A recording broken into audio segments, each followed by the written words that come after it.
wonderful to see everyone joining. I'm very excited to be giving this speech. I feel a little bit, weird that I'm talking in English in my hometown when I could be actually finally talking in Turkish. But I remember when I was a student, it was phenomenal to be receiving education in English. It truly prepared me well. It's a big luxury to have that. And so I will talk in English only because there's a lot of literature written in English. It seems to be like a language that a lot of people follow in scientific world. But there can be words and things you don't understand.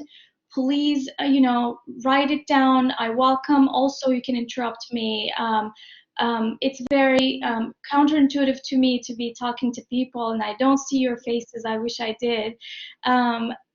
Yeah, and I'm sure we can, we'll share my email. If you are interested in this topic, please, if you have questions, feel free to contact me and I'll be more than happy to share. Okay, we have guests who don't speak Turkish. Wonderful. That's only reason for me to feel better about this. Okay. All right. I will now share content. Okay.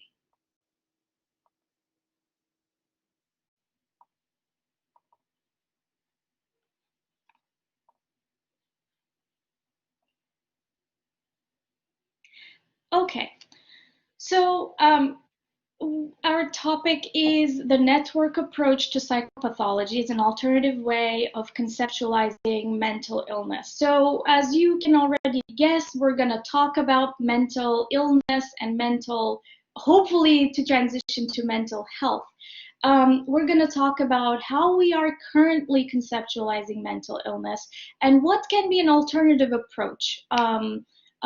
So we will talk about those. But there will be another angle to this conversation that is not present in the title, and everything will be couched within the global mental health perspective. And I'm curious to hear if anybody was informed about a field like global mental health. It's relatively new, and so that's how I got into this type of work. I am part of the Global Mental Health Lab, like Beyza said, at Teachers College. I've been involved with this lab for quite a few years now. So I'm excited to talk about that part too. So we'll think about mental illness from a global angle, okay? So let's think of a case first.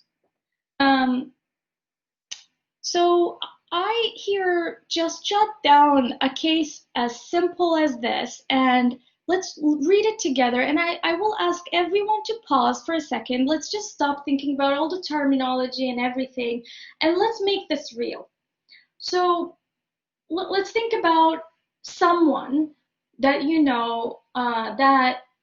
has gone through hardship. It can be you, it can be someone that you love, someone that you know. Just identify one person. It can be, I said young, it doesn't have to be young, man, woman, fill the blanks, okay?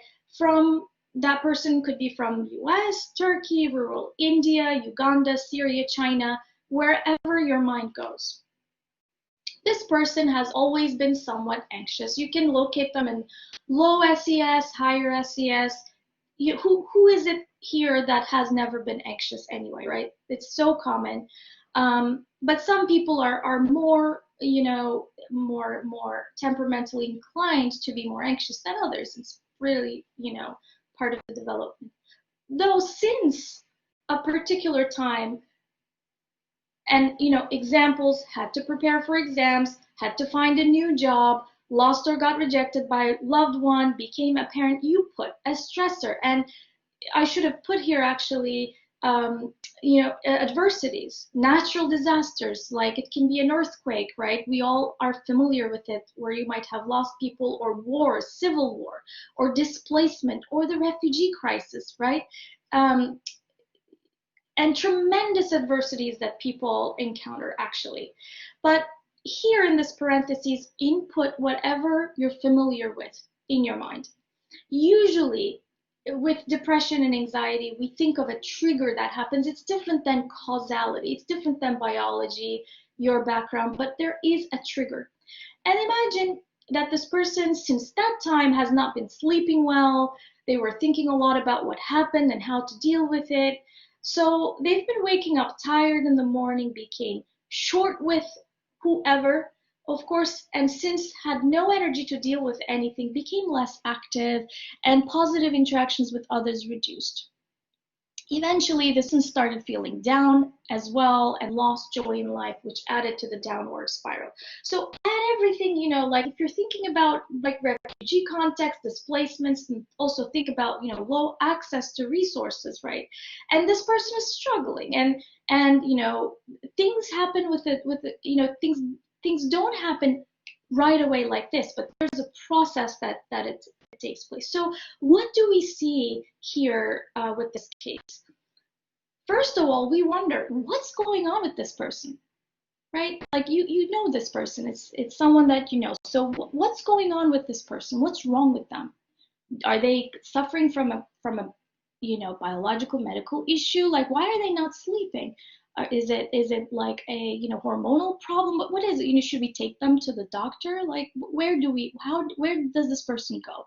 Who do they talk to, right? I want you to think someone in rural India, who do they talk to? Where do they go first? Do they talk to their teacher? Do they talk to their primary care doctor? Do they talk to a religious leader? Who do they go? Where do they go?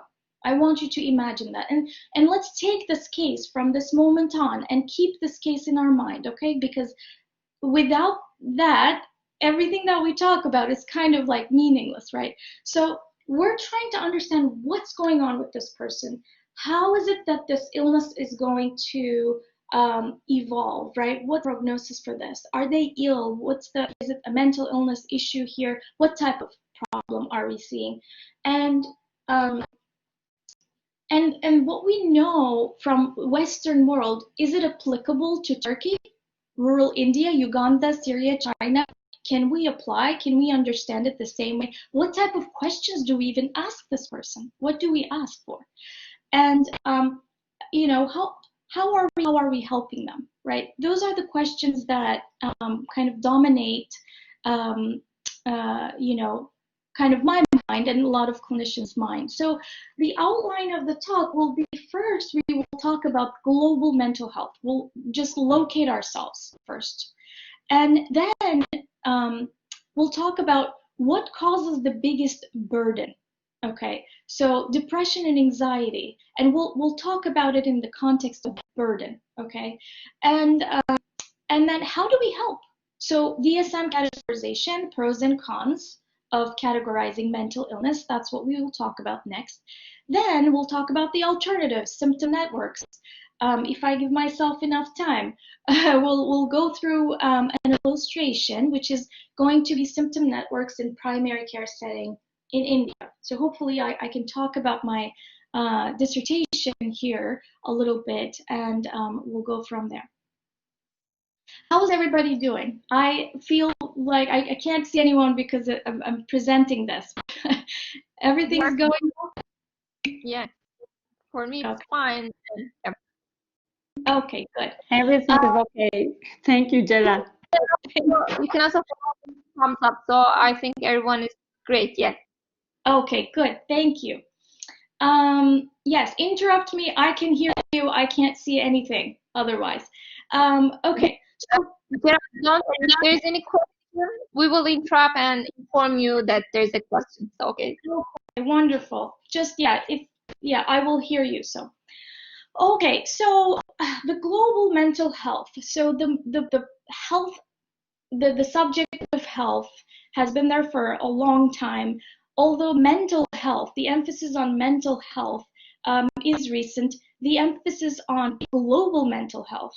So when we're thinking about global mental health, we're thinking about all the things that I've mentioned before. Is health the same across different cultures, and how are we helping them? And you know, mental disorders are common in all countries. countries, right? We know that. And they affect every community and age group. We know that too. They are frequent and they're debilitating, right? But there are great inequities in mental health. So what do I mean by that? So people who are in low and middle income countries, who have low resources, low awareness of mental health, low access to health care, are a lot more affected than others. In fact, 80%, very broadly, 80% of all people affected live in low and middle income countries. And guess what's the percentage of the resources, total resources that they have access to? Only 10%. So there's tremendous treatment gap in low and middle income countries, but we should think of low resource countries more so. So where mental health is not, there's not a lot of awareness. So the field of global mental health really started in late 1990s and 2000s. So it's like, about 20 years old. And it started with this paper. I mean, not this one, but of course there's been like previous work done. But this was really the culmination of the series by Lancet. So Lancet is a leading journal for global health.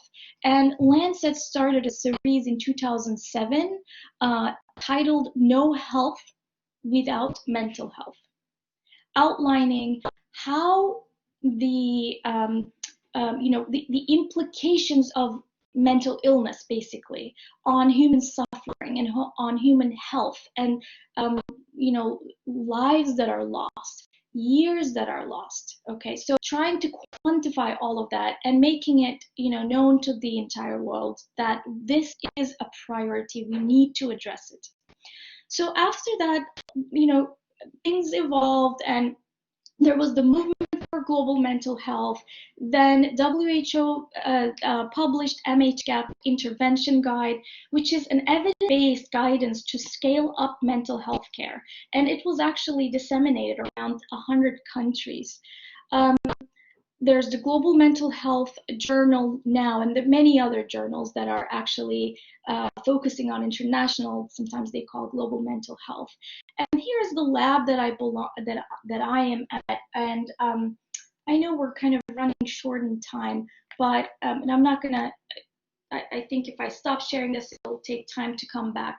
But if you just Google GMH Lab, Columbia University Teachers College, it will come up, and you can look up the link of all the things that the lab is doing at Teachers College.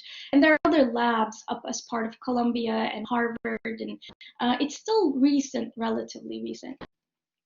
And the idea is to look at idioms of distress across these countries. So when someone is suffering psychologically in Turkey, it's not the same necessarily, right? Or is it the same? Like, aspects of it will be the same. Suffering is universal. Certain illnesses are universal, major ones, right? But idioms of distress and how the distress presents itself is different across cultures. Different cultures have their own terms. That's depression, that's not anxiety, that don't exist in DSM, right? In different cultures, we see different presentations. For example, in India, when people were asked, and actually it's from the same sample I will talk later on about, when people were asked what did they think their main problem was as such, they said tension. It's not necessarily depression, it's not necessarily anxiety, or it's a combination of things. So what's the etiology of mental illness, right? These are the broad questions that this field is trying to answer. And there are tremendous studies that are done, qualitative work that are done, in the field. Pretty fascinating. So why are we talking about depression and anxiety? So I put this picture here because there's one word that this picture brings to my mind. and that word is burden.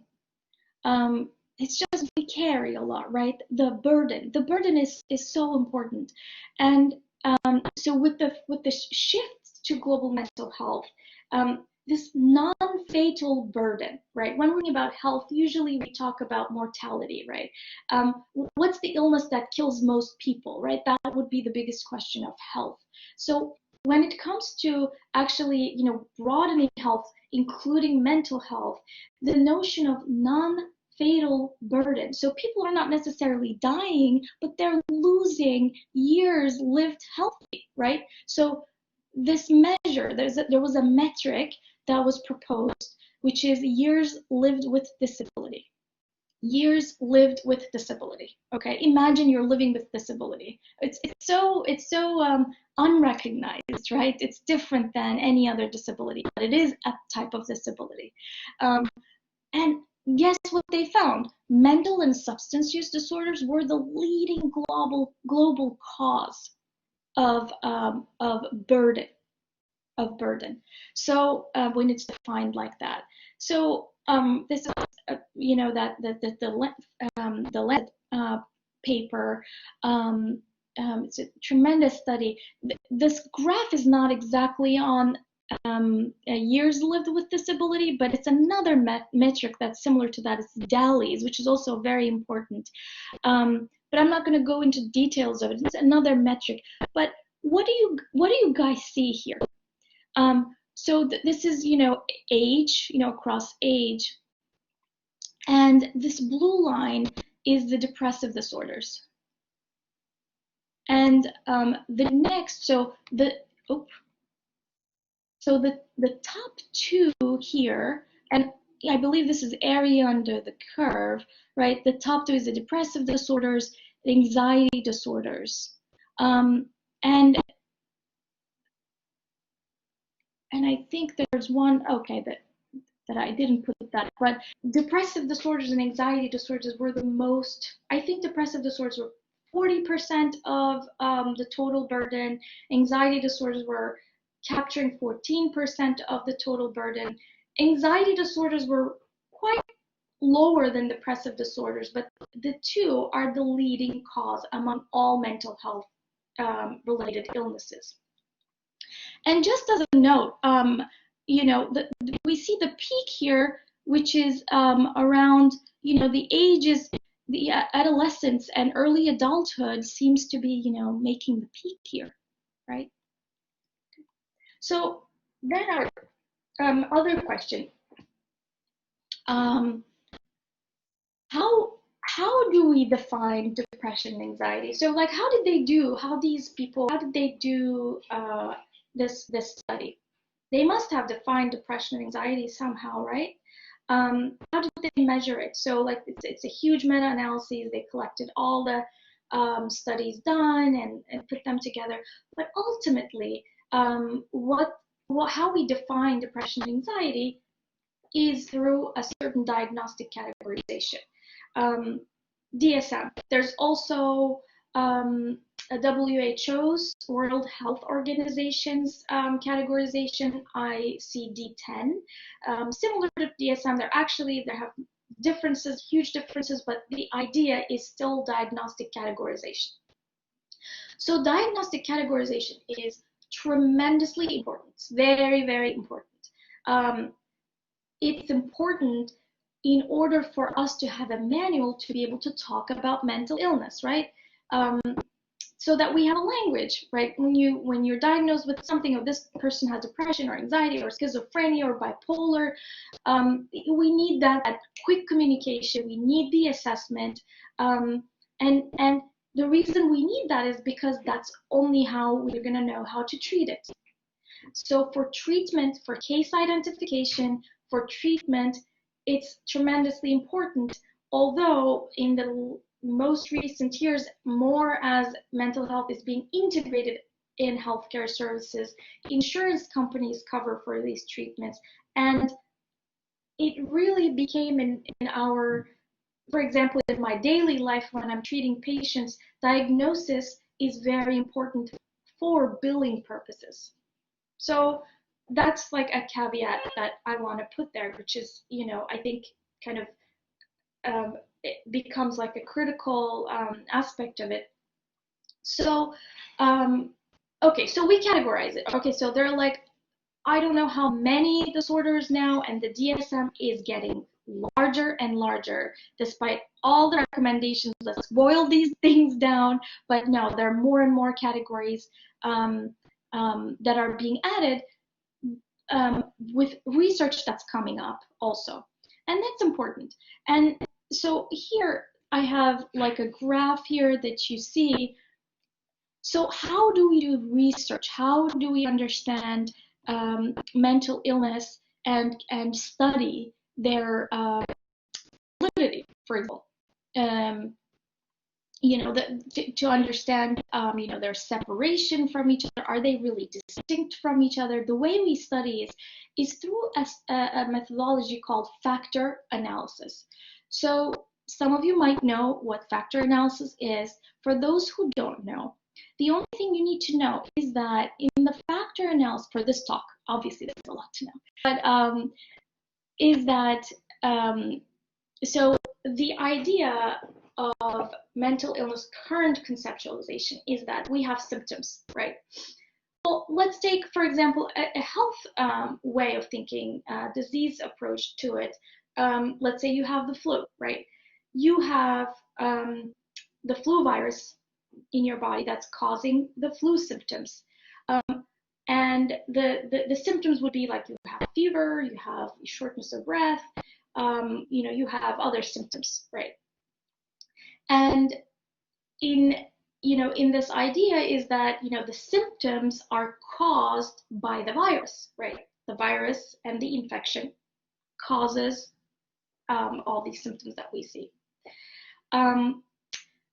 So we applied this to mental health. And we said, if someone is having symptoms like, they're feeling really like chest tightness in their chest, they're like not sleeping well, their concentration is poor, all of that is assumed to be coming from a source. And we call this latent factor. This is the large circle here. The latent factor is causing these symptoms. First of all, we don't really know if that exists in mental health. It's hard to know, right? We will probably find certain causes and, biologically, chemically, hormonally, we can explain it. But, we don't really know, right? We assume that the symptoms are independent from each other. That's what we assume. Like your temperature and your breathing problems are independent. I mean, a doctor, if we have in our audience, can disagree with me, but just bear with me as I'm trying to explain what I mean, is that we assume that these symptoms are distinct from each other and they're not affecting each other. They're not linked conceptually. Conceptually speaking, they're distinct, independent, and caused by a latent factor. So we applied this model to mental health, and this is how we've been studying so far. Okay, so I hope we're good so far. So I'm going to switch now to pros and cons of, we talked about the pros, but what are the cons of this type of categorization? So the cons of the categorization is that this is a tremendous undertaking, right? So an expert committee consensus model was used to come up with these categorizations. It's not data-driven. It's shocking. It was shocking to me when I first learned this. I think the first DSM, when we came up with it, like there was like 100 experts sitting together and kind of sorting through different types of cases that they've seen and coming to a consensus. You can see the flaws that can happen there, right? And that's how DSM evolved. And as it evolved, it was informed by research. But the research that it got informed by was based on their own original categorization anyway, right? Because this was the only way of studying mental illness. So then it becomes this, little bit of a tautological thing where you're only, you decide that these people are depressed, these people are anxious, and then you're studying it that way. And it's not entirely clear, whether there is like a, confirmation bias there, right? And so that's one point. So it's not really scientifically driven, okay? And I'm not saying that the expert thoughts are not valuable. They absolutely are, and could be, I think that's very valuable. Clinical experience and judgment is very, very valuable.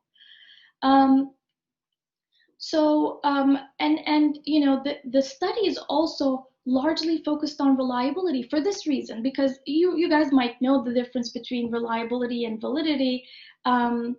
Is that reliability is whether you can measure over and over the same thing if you're to the same conclusion. If different people are assessing and finding the same thing, if you're testing it multiple times and you're coming with the same thing. So let me not get into too much detail of reliability versus validity, but basically the way they test it is, I assess this patient, do I come to the same conclusion as you? But that's not really enough to talk about validity, right? And the next thing is heterogeneity. So there are many ways and presentations of depression and anxiety. So let's take PTSD, for example. They found that there could be 600,000 possible ways of someone having PTSD. So you can imagine how heterogeneous this illness would be, right? So how do we study it? How do we make sense of it? And the most important two things that we'll more talk about is that subthreshold cases are ignored here. Subthreshold cases are ignored. So you meet the criteria or you don't. Okay, we don't really have a way of let's think about our case, for example.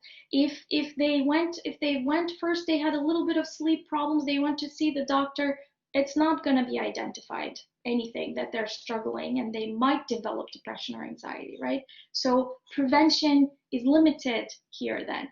And there's high comorbidity among most commonly seen illnesses like somatoform disorders, depression, and anxiety. They all happen together in that case, for example. Are they anxious? Are they depressed? It's all together. I mean, we're trying to separate, but there's huge comorbidity. We're talking about 60%, 70% comorbidity between depression and anxiety. How distinct are they anyway? We don't know. So, the factor model is our current way of conceptualizing.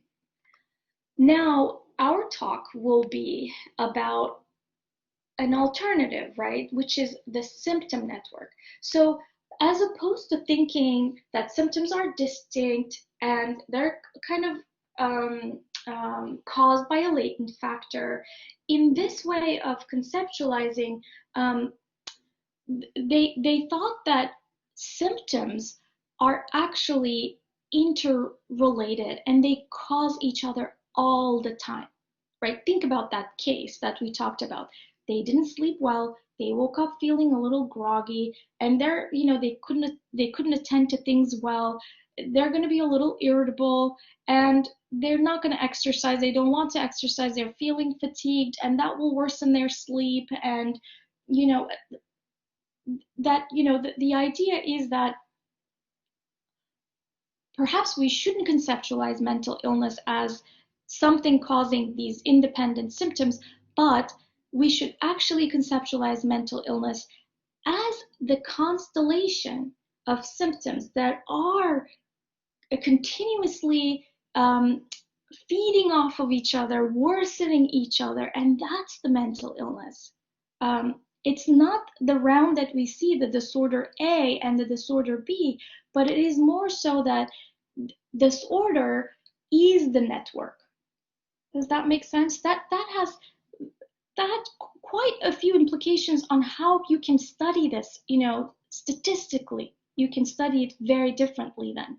So disorder A, disorder B are linked through these bridge symptoms, which is very different than this, right? You know, anxiety and depression are triggering each other. More you are feeling anxious and worried, more you withdraw, right? You're worried, what are they gonna, you know, my friends, I'm not fun right now. I'm worried that I'm gonna be accepted, or how am I gonna be judged? And I like want to withdraw. I don't want to go out. More I withdraw, more I feel worse. My mood gets worse, right? So like they're so linked like that with each other, and that's the mental illness, is this alternative. So let's pause here for a second. We're really not trying to say that the network model has to be over this model, right? You know, there's quite controversy in the field about that, but perhaps it's both is where we're going. Perhaps there is a network model, and then there's a latent factor too. There are latent causes that are causing underlying these symptoms. However, we have to combine it. We can't really think of the illness as independent symptoms. So I think I'm really kind of running short on time. How am I doing, Hilal and Beyza? So this is a good time to kind of for me to talk about my dissertation. But I'm realizing that we don't have much time. Are there any questions? Should we take a pause here and take questions? Ceren, you can continue like 10 minutes more or maybe 12. So then we have time till, 5:30 actually. So you still have time. But if there's any question up to now, please just turn your microphone on or just right here so Ceren can respond. Otherwise, you can talk about your interesting dissertation, Ceren. Okay, wonderful. Thank you. Okay, so network models, I just wanted to put like this is not a symptom network model, as you can see, but it's like just a very fancy image where you see the map of the route. So when we talk about network analysis, we're talking about hubs. Most frequently visited hubs. And we're, the advantage of the network models that we see here is actually that it not only maps out the symptom interactions, but it tells us which symptoms seem to be a hub where a lot of other symptoms are affecting it, and it affects a lot of other symptoms. So I am using this causality word, affect. I'm purposefully not going to talk about any directionality. That's a whole other discussion. But think about bidirectionality, like that, that symptom is causing others, and others are causing that symptom. It's just a hub. Like here we see here, Europe, US, like as hubs, right? A lot of the flights stopped by there in order to go to the other side of the world. So they are at a critical position, okay? So the questions for my dissertation was that, and look at this image where like we're talking about a domino effect like that. And the red one that we see here is really the one that we want to identify, right? Which one is it that I should like put my finger on so that I can stop this domino effect? Okay, so we'll explain a little bit more when we talk about the illustrations. But the question, again, think about the case again. The questions are how universal and how culture specific the presentation of depression and anxiety is. Another question, which symptoms are critical for case identification and treatment? What do I look at? Is there a symptom that my teacher, my professor, my doctor, my religious leader could, when they hear that symptom, they're like, oops, this is going bad. Like it's critical screening wise to identify a case that's kind of going bad. Which symptoms are those? And how distinct depression and anxiety are is another question. It's more about the etiology of the illness and diagnostically speaking. Okay, so these are the three questions: how universal, how distinct, and which symptoms are critical. Okay, so these are the three questions. So, and this is, ta-da, the symptom network, the first one that was applied in 2010, and the little circles we call them nodes, those are symptoms, okay? So you see, I think increase or decrease in weight, you see depression here, concentration, fatigue, sleep, restfulness, anxiety, and all of that. And these are the symptoms. And this is the map of depression and anxiety symptoms that was done for the first time. And these links are the edges, basically. And when we talk about the nodes, and this whole thing is the network. So the edges are partial correlations. So statistically speaking, this is the only thing you need to understand is the partial, how these two symptoms, how are they correlated? What's the strength of their correlation? But partial correlation, meaning when I control for all the other symptoms, what is left for this two to be directly affecting each other when I control all the others? So this notion of controlling for all the other variables is a tricky one. I don't have time to go into details of it, but just know that we're looking at the direct correlation between the two, which we call partial correlation, which is different than regular correlation that we learn.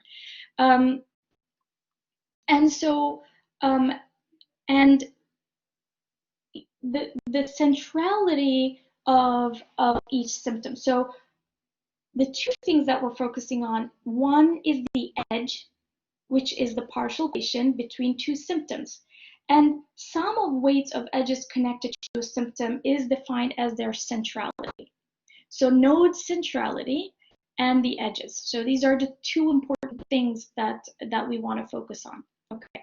And centrality is really, think about the map, like Europe, or just like how central they looked on that map, that a lot of the arrows were coming and going from that area. So it's like the sum of these links for each node. For example, for this weight, I would sum all the edges that are linked to this symptom, and that would be, broadly speaking, their centrality score. Okay, how many arrows are going out from that, and how strong, when I sum them up, will that be? So this is different than frequency of endorsement, right? It's different than how many people in my sample has depression. It's different than how often we see it in public, but it is how central that symptom is.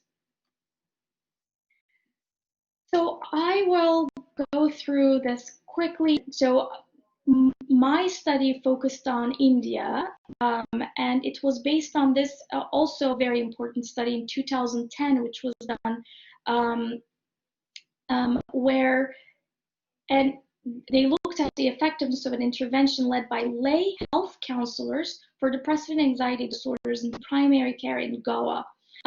This is called task shifting. So it's, briefly training health counselors, mental health professionals, for them to provide intervention to primary healthcare patients. And I can talk more about that, but my sample is based on this study.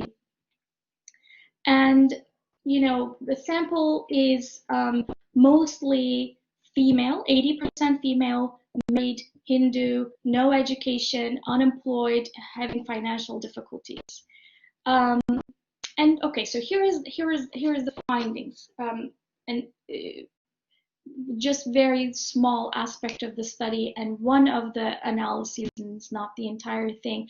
But when we put, let's look at the symptoms: fatigue, somatic complaints, appetite change, sleep problems, worry about health, panic, phobia, anxiety, depression, worries, irritability, functional impairment, concentration problems. So when we put all of them in this network, what we saw that fatigue and panic were the two hubs in this type of analysis. So followed by depressed mood, somatic symptoms, and concentration, right? So what we saw here is that fatigue and panic they were central. They could be the hubs, like you saw on the map, right? So what does this tell us? I'm not going to go through public versus private difference, but in terms of that, like the findings is that we see that here, depressed mood is also central, but fatigue was very central and panic was very central. So there are some overlaps with Western studies. By the way, I only put one way of analyzing, so this will probably not be the conclusion of the dissertation. Think of it as more of an illustration and one aspect of the findings. So I don't want to make big claims out of this, but let's suspend the disbelief for a second and take these as if they're the findings, and we can discuss it that way. And I know I should pause soon, but so some evidence, and more so, let me actually hide this slide because I want to go back and forth. Okay. So here, there's some evidence for universality, because when I repeated the analyses using different types of methods of analyzing the data, depressed mood was still, like fatigue, came to the forefront as well, like it was found in other studies. Depressed mood was found to be central. But then there are culturally specific, perhaps culturally specific ones too, feeling fatigued, feeling like, tired, having no energy seems to be a central symptom. And panic.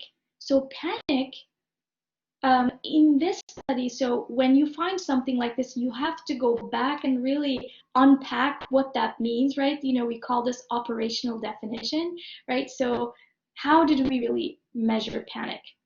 And how did we translate it in I forget the language that they use specifically, but in Goa,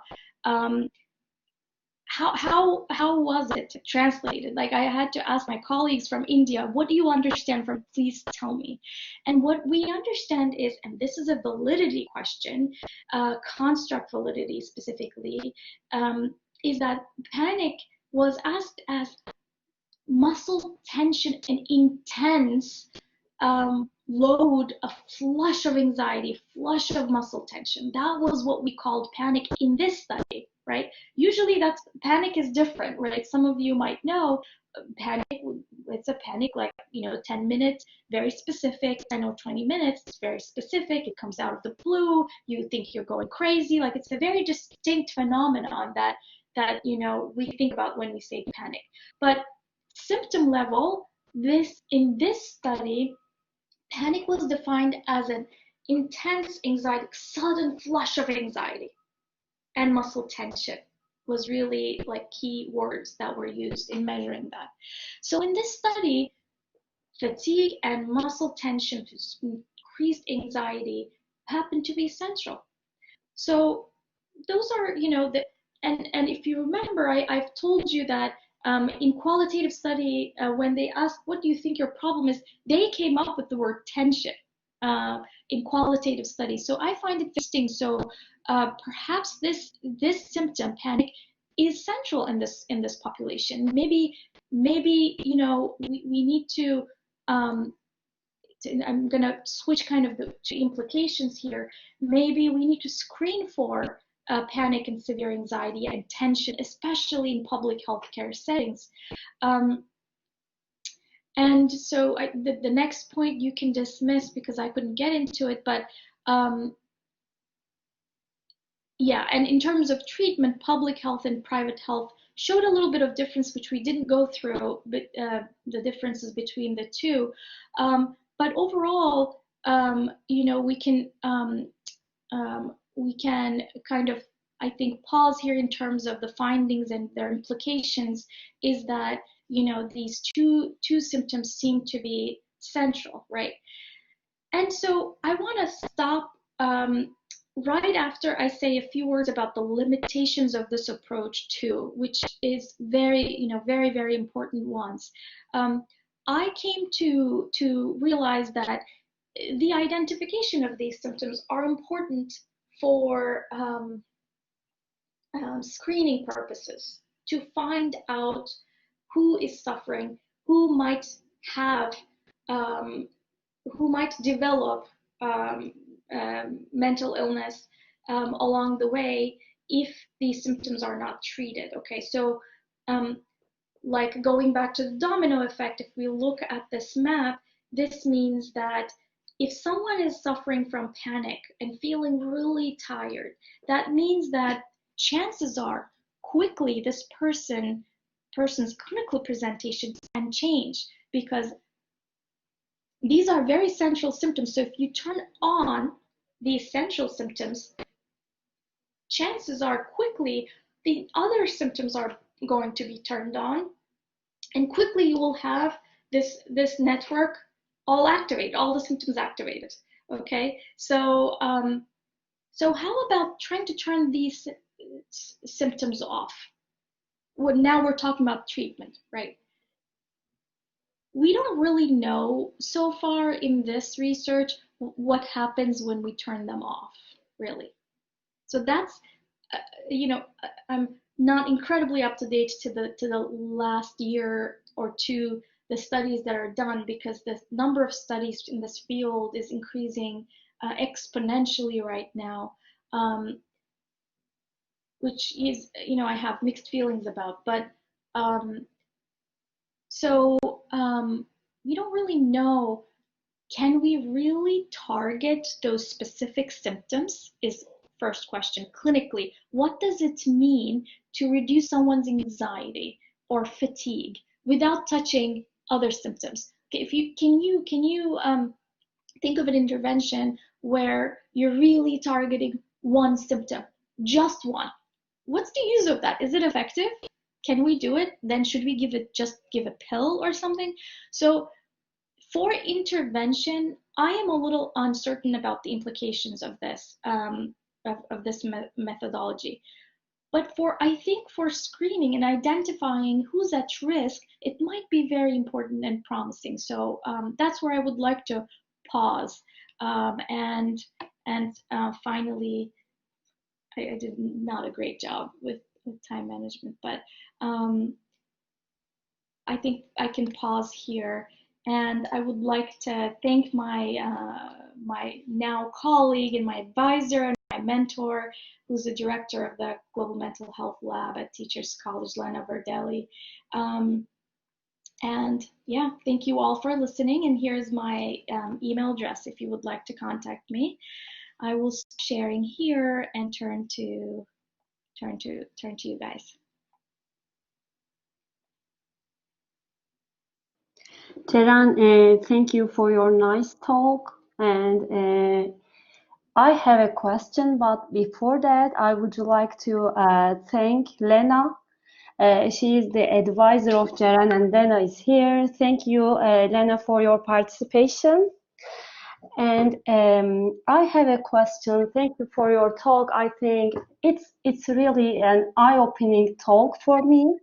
As a developmental psychologist, I know that like well-being of parents, especially mothers, is really important, and it has important effects on child outcomes. How we can, in terms of screening, you have talked about we can benefit from these these hubs, okay? So we can turn off the central symptoms.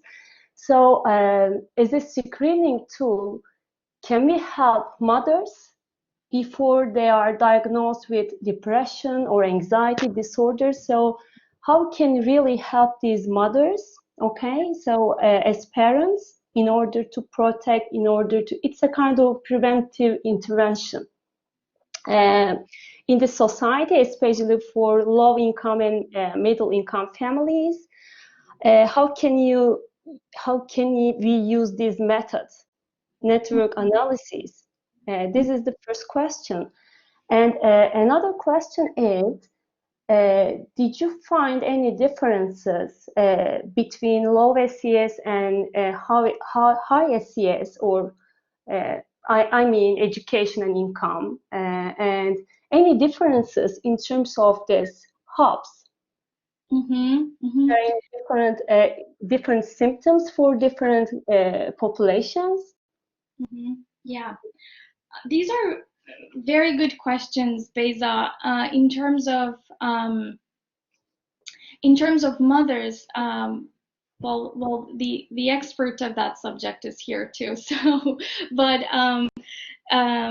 you know, a lot of work is done in global mental health, supporting mothers, and the impact of helping mothers, supporting mothers on child outcomes is very, very significant. So it's, you know, they're a really important population to target. Majority, 80% of the sample was female. So, but I don't know how many of them are mothers. Again, like I said, the implications, clinical implications of this methodology is a little obscure to me right now, and I think, you know, studying that populations, you know, what's going on, what's changing the course of illness is a very interesting question, and I think in terms of identifying who's at risk, it might be helpful, but there's, you know, perhaps in an intervention study, it could be looked at, and you know, more insight could be there. But I know I want to also answer your other question about public versus private. So low SES versus high SES and the differences there. It's something that I didn't have time to talk about much, but I think it's very important is there were differences because, you know, the sample, half of the sample was from public healthcare settings and the other half was from private healthcare settings. And the network structures were similar, although most central ones. So depressed mood was central in both, right? So that's given. Depressed mood was central in both. But then the other central ones were different. So in private, in private healthcare settings, it was fatigue that was more central. And in public healthcare settings, panic was more central, along with depression. So one, fatigue, and the other one, this is panic. So it does say a little bit about the etiology and how the mental illness might be presenting itself, and what are the symptoms that are key or critical in these two different settings. Yeah, it does say something, but I'm not sure what exactly you know, what is the implication of this is, you know, needs to be thought very carefully, because like we said, you know, it's really hard to kind of imagine an intervention that's specifically targeting fatigue. Like, how do we do that? So we've had long discussions about that, and I think, yeah, I don't want to stretch the implications. Yeah. Okay, thank you. Thank you. Yeah, we received a question as a in the chat. Yeah, a routine question. Yeah, thank you. So I wonder, how do you examine the accuracy of network models for the latent factor models that are fit indices, but what kind of accuracy tests that network models use? This is an excellent question. So let me actually see if I can show you a little bit about that. So this has been a very well explored area of network models, although the discussions about replicability came along, but the indices of accuracy, we use bootstrapping methods to basically see if we're looking at, for example, centrality scores. Is it very different if we just were to pick 20%, randomly select 20% of the sample? How different would be our outcomes, our findings, as opposed to picking 80%, 100%? So in that way, there are like kind of advanced computational methods to look at how stable, so we call this stability, how stable the indices are.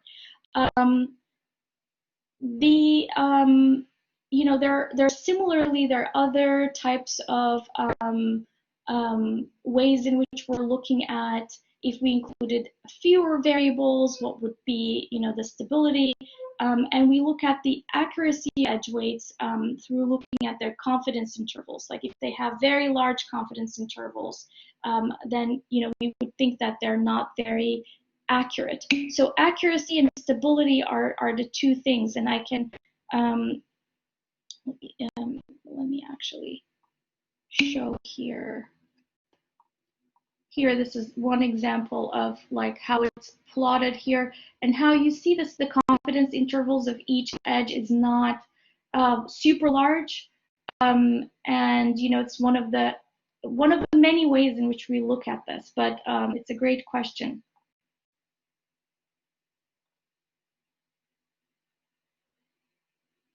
Again, we have a written question from Senay. Hello, Senay. So, do we know whether these central symptoms appear earlier in the development of the illness that could affect whether we can use the central symptoms to catch at an early stage?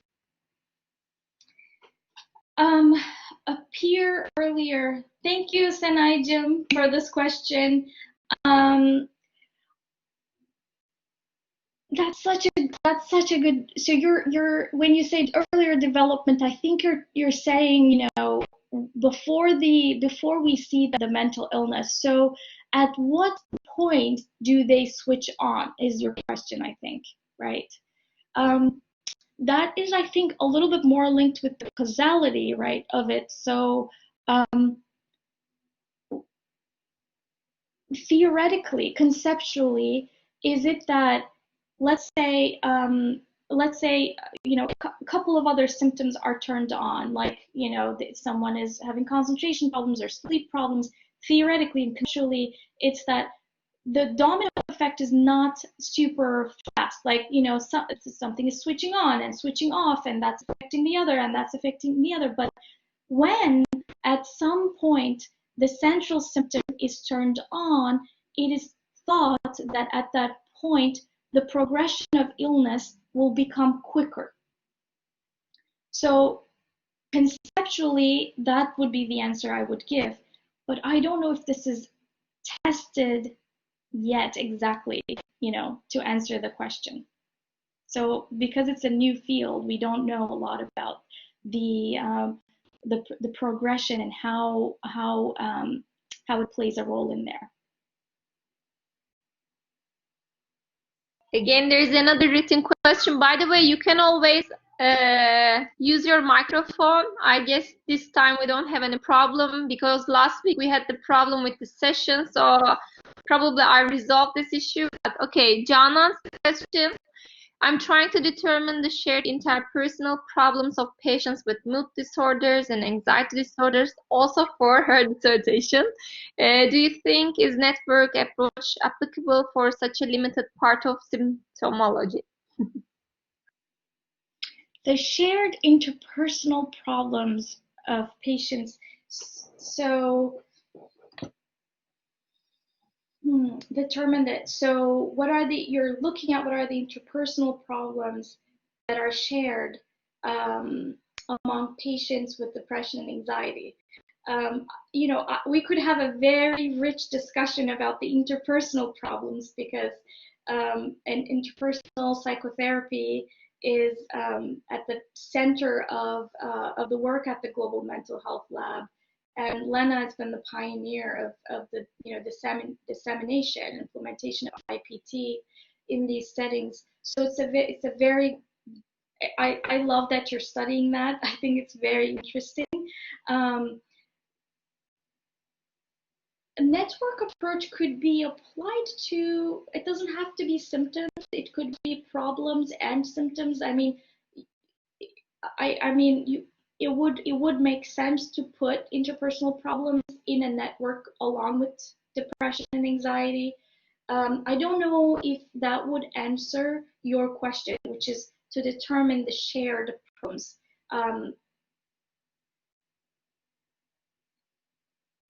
Because, well, it could maybe, but without knowing the exact research question, it's hard to answer.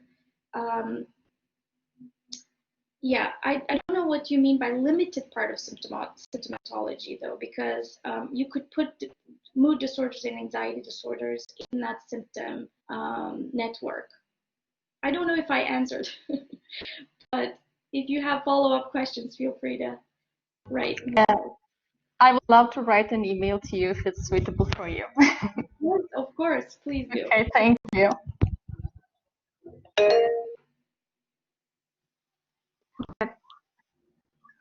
Müjde hocam is yes here. Okay. Right.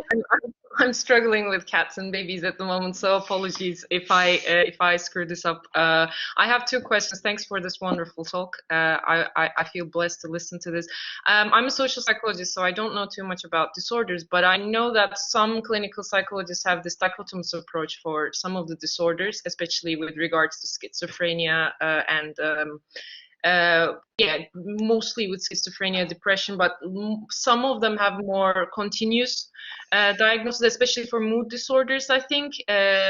How do you think this hub idea, the panic fatigue hub idea, would affect the diagnosis? So everybody from a certain level of, if they have a certain level of panic, they would be diagnosed, and maybe can we stop the actual development of the disorder that would make it categorically schizophrenic?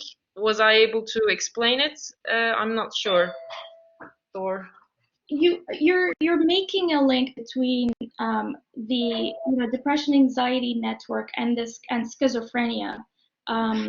Yeah, I mean, first of all, I want to know where you stand with regards to this dichotomous approach versus continuous approach with mental disorders, and how you think that this hub approach will affect the general. My cat's hitting me because he sees my hand. The diagnosis of mental disorders. Yeah, I'm not sure. Yeah, no. I thank you for sharing the way you're thinking about it. It's helpful to hear, actually. So one thing is that I didn't touch upon is a severe mental illness is categorically, actually, we kind of agree. It feels like there's a consensus in that categorically is a different thing. So I think there's merit to kind of talk about that in that way, that not all of them. So like common mental disorders and severe mental disorders, CMDs and SMIs, are kind of considered, to be very distinct from each other. And I think, the other question you had in terms of, can we then, if we can identify and then treat that central symptom, are we gonna now treat the whole thing? I think it would be a big stretch to say that. I don't. We have really much evidence to say that, and I think that the field is not going there exactly. It's not really going to, I think right now there's this, everybody's so interested in central symptoms, like what, but then we don't really know what we can do with that information. Like, so what? Like, this was in our lab, we had like long discussions about like, so what we do, like, so what if it is panic, so can we just go out there and say, let's treat panic and then we're going to get rid of mental illness, worsening? We cannot really say that. I think to look at the network as a whole will be more important in the future. And this is an aspect that I didn't have time to touch upon, but there's this notion of dense versus loose network. So that will be more, I think that's where more the field will be going, that differentiation between, what are those people who seem to have a very dense network? And that's how they define vulnerability in this approach, in this type of thing, like where, some people are more sensitive to these changes. They don't sleep one night and they really mood get affected, and then everything trickles down. And then some people, we call them very resilient, like they kind of seem to like not worsen quickly. And the idea of dense versus loose networks might help us somehow understand who are the at-risk populations, for example. I think that would have more implications than identifying individuals' symptoms. For the reasons I said, first, we don't know if treating them will cause like that, Also, another important difference is turning on a symptom might have a trickling effect to the whole network, but turning off a symptom might not. We all know, like, when the stressors goes away, are we fully cured now? Like, we know that the stressors are triggers, but then when we take them away, we don't get better. So it's a huge stretch to say if I treat that symptom, then the person will get better. I wouldn't feel comfortable saying that, Also, again, like I said before, it's also hard to treat just one symptom. It would be not very useful or cost effective. So I'm thinking, if anything, centrality perhaps can help us identify, this is a central symptom. If this person endorses that symptom, maybe they're going to go they're at a tricky spot. Maybe I can identify them and try to help them. Maybe. Even that feels like a stretch to me. Yeah, thank you. I mean, the paper I was referring to was about essences of mental illnesses, whether there's an essence like a cancer has an essence. If you have cancerous cells, you have cancer, but it's not the same for mental illnesses, because you have to have, like, if 4 of the symptoms come together, you have it, but you can't really say this one has to be there, which is the central symptom you're referring to. So it's really interesting, and I would love to share it. It's a Yon An et al. From Yale. Maybe you've heard of them. The other question I wanted to ask is more social psychology related. I think I didn't know, well, it's my thing, I guess, but diagnosis is important for billing purposes. You said that sounds horrible. What are the ethical implications of that? I mean, could there be ethical implications of that? Could people treat this, could people approach this from an unethical way, in other words? Well, of course, huge implications there might be. I mean, on one hand, it's really great to have, I'm not a policy person, so I'm not a great person to kind of answer this question, but I'm, clinically speaking, I think it's a balance. It's wonderful that people are getting help from insurance companies, right? That's very, very important. At the same time, people might be overdiagnosed for billing purposes. Someone who didn't need a diagnosis, not receive a diagnosis, or I think not just for mental health, maybe for other health settings also it might have implications. At that point, I would like to ask a question. So how this approach can support the current approach, DSM approach? So I think that rather than just ignoring DSM, it's a kind of integration of both approach is really important. So how can we use that approach in order to support DSM approach? Absolutely.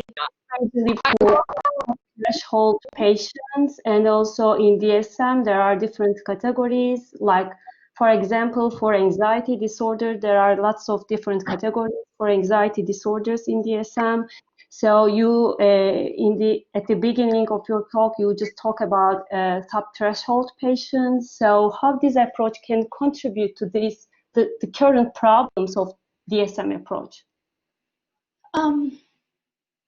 So statistically speaking, in terms of research, there are ways of combining latent factor idea with network idea. So allowing for a latent factor to be there while allowing for symptoms to interact with each other. So, you know, I think research-wise, if we could combine both, I think that would be, like you're saying, the integration of both. I think we have a long way before this approach can be integrated in clinical practice. It can be, but I think there's a long way before we can do that. And I think, you know,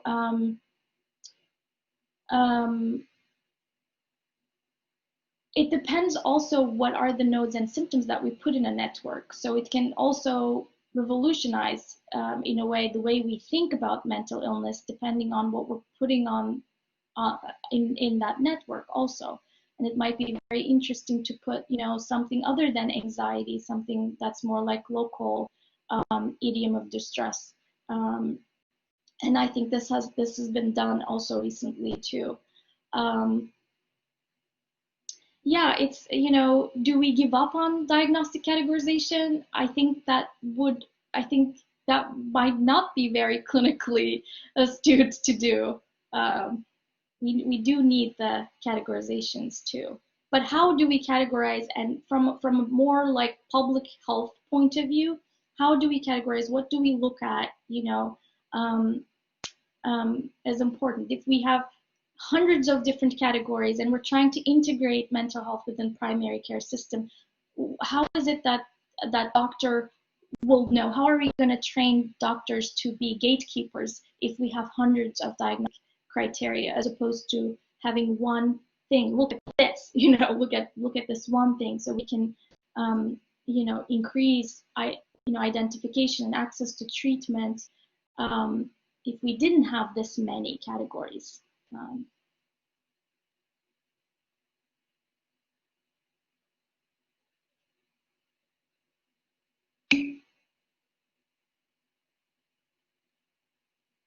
You're very welcome. Thank you. Yeah, I was also just going to comment about this. I remember like 15. Do you hear me? Maybe you don't see me, but it's okay because I have some problems with my connection, but you can hear me, right? Yes. Okay, so I remember like 15 years ago when I was first taking the psychopathology course, and when I first learned about the DSM, how structured the diagnostic system is and how it is impossible at some points to diagnose people just following the, you know, the symptoms. I mean, your criticism, they are very related, interconnected with each other. So ignoring this part was very weird to me. But now seeing that the field is going to this network approach is very nice. I was wondering, what are the criticisms coming to you from the DSM side? I mean, you just mentioned about it, but the question of Beza. So, are you under attack? About the applicability of both? Yeah, so great question. When I showed you the 2010 paper of Kramer, when they first applied this, that paper has, I think, a later like commentary published.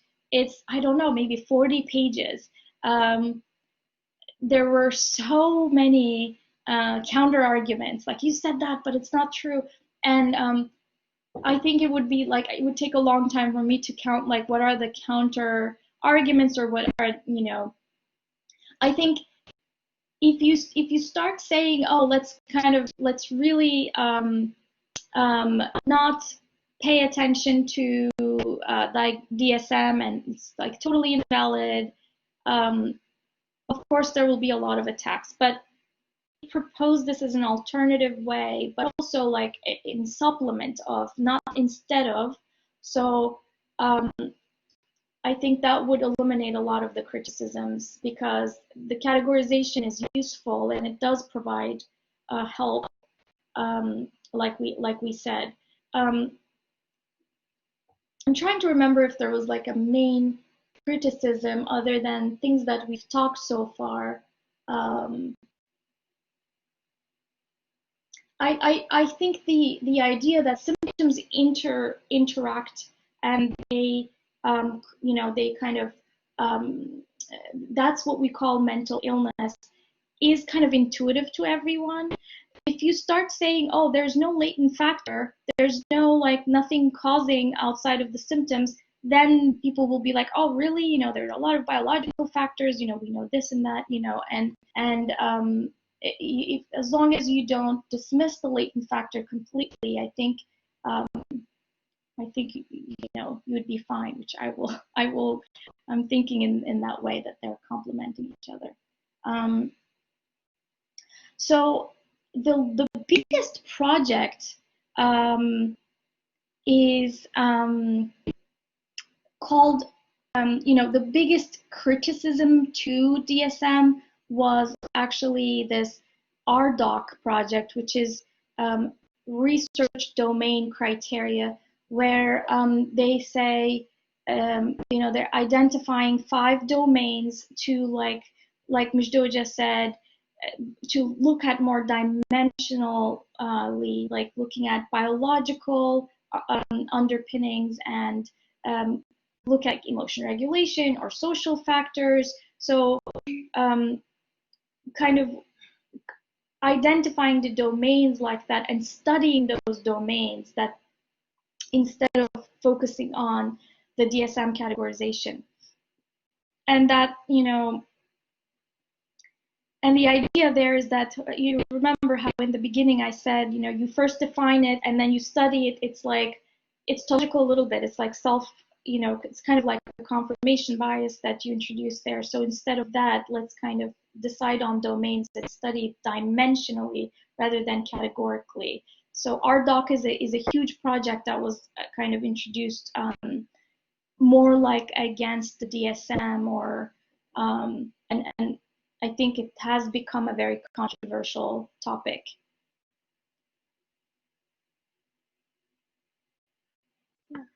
Thanks. Is there any other question?